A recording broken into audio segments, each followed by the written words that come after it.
Today we're going to talk about the different ways to harvest your honey.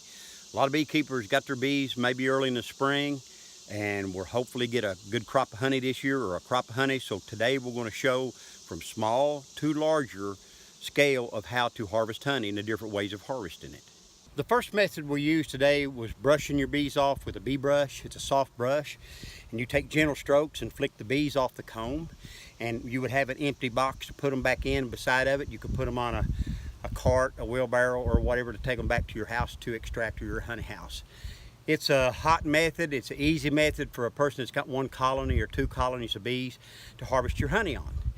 The second method was an escape board, which would require a little bit more work. You would have to come in like yesterday and take the supers and set them off, put the escape board on with the triangular part down toward the brood nest. Then you would stack the supers back on. During the night, the bees would work their way back down to the bottom, and like a one-way door trap, and they would exit the supers. Then you would have very few bees left in your honey supers tomorrow. If you leave it past about 12 hours, bees start learning their way back through the little doorways, so they start more getting back in it. So about 12 hours is the amount of time to get most of your bees out.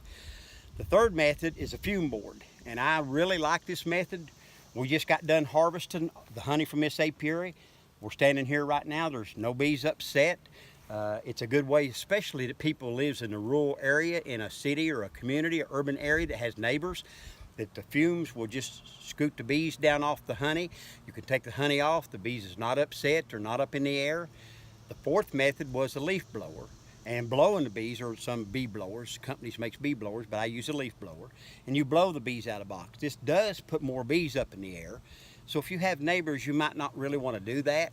You might add to the bottom of the, after you use the fume board to blow out maybe an extra 8 or 10 bees to make sure you're not taking any back into your house or your honey house. A lot of people work their honey up in their kitchen, so we don't want bees into the house. And these are easy ways of harvesting your honey. Let me blow these on.